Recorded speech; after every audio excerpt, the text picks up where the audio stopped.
everybody, thanks so much for checking out my channel. Today I want to talk about fall wardrobe planning. This is the first kind of video I've done like this, and it's really fitting that I'm doing it now because I'm at the point of just really wanting to hit the reset button with my entire wardrobe. I'm just feeling uninspired, like I have nothing to wear, which obviously is not the case, but that's just to say that my tastes have changed a lot, especially during the pandemic. I'm gravitating more towards like chocolate browns and camels, beige, gray, where before my wardrobe was mostly black. I'm also looking to add in different silhouettes like straight leg, wide leg, some more skirts, some more prints, like floral, leopard, to really round out what I have, give me more versatility. I used to have a smaller wardrobe for many years, and I've almost zero budget to add more things in. And so I've been at the point now where I do have a budget, but I really want to be strategic with what I add. My go-to habits are to buy everything in black, buy multiples of the same thing, or I buy those fun pieces that are really not practical.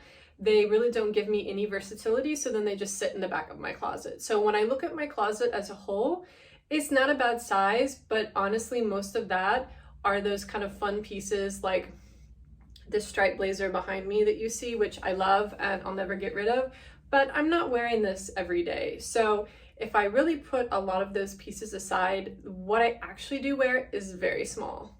So that's why I'm really leaning into capsule wardrobes. I've struggled with them in the past, if I'm being honest, and I think a lot of that is I'm not just being specific enough.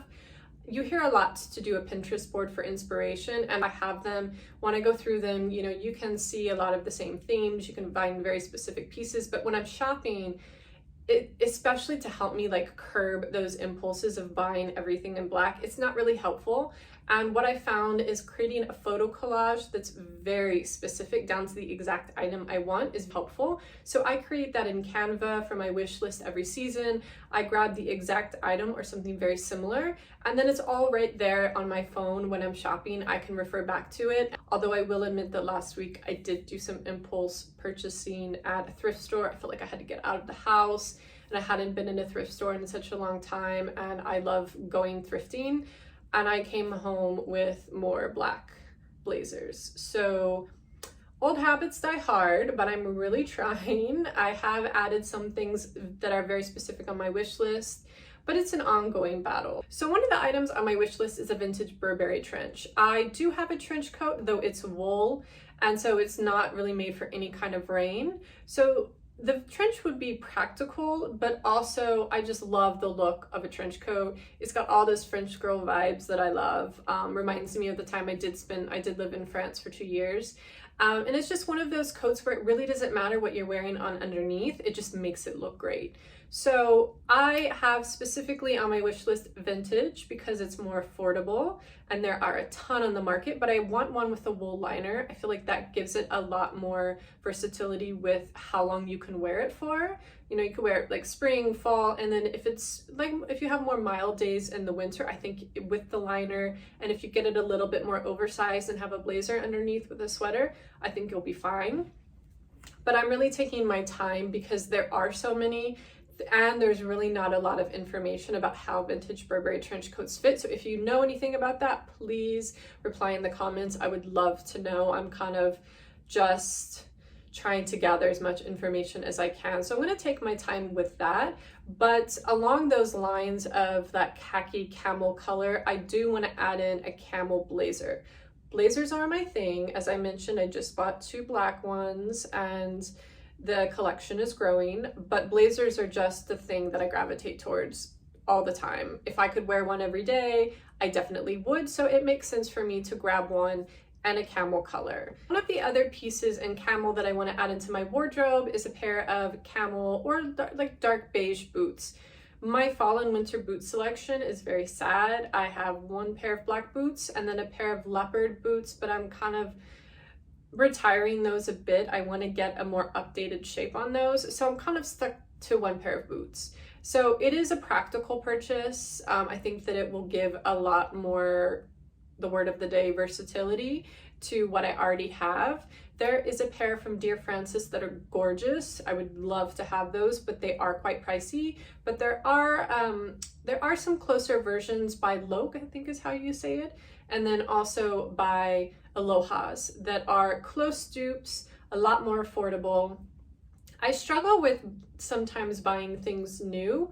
I just really like getting something for like as cheap as I can, but sometimes when you're thrifting, you cannot find the exact thing that you want. So sometimes I just have to bite the bullet, spend a little bit more, and get the exact thing I want. So that's definitely on my wish list. And along the lines of practical would be denim. I currently have one pair of blue jeans and one pair of white denim, so I'm obviously in need of more. I just ordered 2 from Levi and then 2 styles from Reformation, so we'll see when those come, if those work out. But denim is really where I struggle. My go-to is Everlane because they fit, they're a great price, they're great quality, but all of my denim is from Everlane, so I wanted to kind of bring in some new brands, but I really struggle because so much is cropped. I'm tall, I'm 5'10", cropped is just a little too extreme for me. It just doesn't look good on me, it's way too short.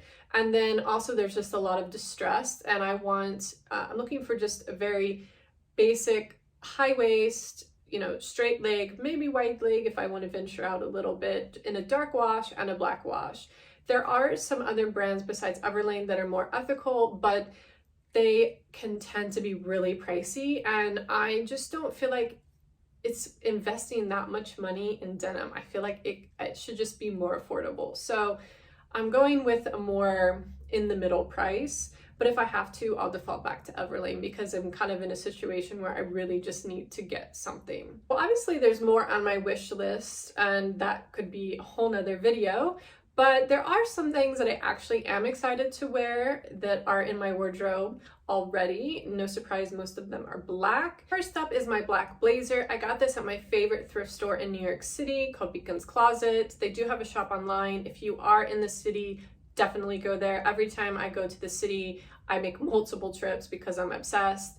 This is actually a men's blazer, which makes sense because it has a boxier cut, and it really gives you a lot of room to have like chunkier sweaters. You know, you can do a lot of layering, which I like.